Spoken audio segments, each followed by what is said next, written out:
Mahkamah Konstitusi menolak permohonan pemohon pertama, yakni calon presiden dan calon wakil presiden nomor urut 1 Anies Baswedan Muhaimin Iskandar. Putusan itu dibacakan Ketua Mahkamah Konstitusi Suhartoyo pada Senin 22 April 2024.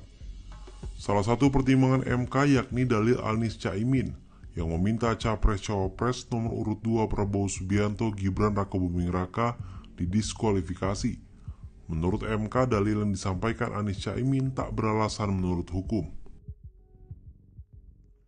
Amar putusan mengadili dalam eksepsi, menolak eksepsi termohon dan pihak terkait untuk seluruhnya. Dalam pokok permohonan, menolak permohonan pemohon untuk seluruhnya.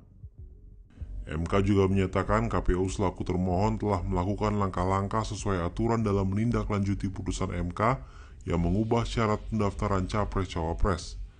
MK juga menyatakan dalil yang menganggap ada nepotisme hingga cawe-cawe Presiden Jokowi terkait munculnya putusan MK yang mengubah syarat usia Capres-Cawapres tidak beralasan menurut hukum. MK juga mengatakan tak ada pihak yang menyatakan keberatan setelah Prabowo Gibran ditetapkan sebagai Capres-Cawapres. Selain itu, tak ada bukti bentuk cawe-cawe Jokowi yang disampaikan Anies Muhaimin Iskandar dalam permohonannya dengan raihan suara Prabowo Gibran. Kendati demikian, terdapat 3 hakim MK yang menyatakan pendapat berbeda atau dissenting opinion. Ketiganya adalah Saldi Isra, Eni Nurbaningsih, dan Arief Hidayat. Dalam pandangannya, Saldi Isra menyinggung soal pemilu di masa Orde Baru.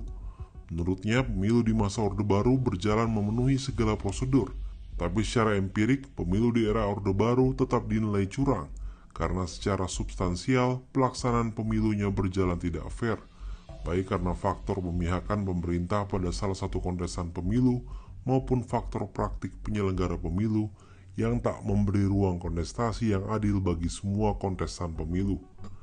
Oleh karena itu, asas jujur adil sesuai amanat Undang-Undang 1945 menghendaki sebuah keadilan dan kejujuran pemilu yang lebih material. Sementara Hakim Eni Nurbaningsih menyatakan setiap pejabat harus bersikap jujur dan amanah.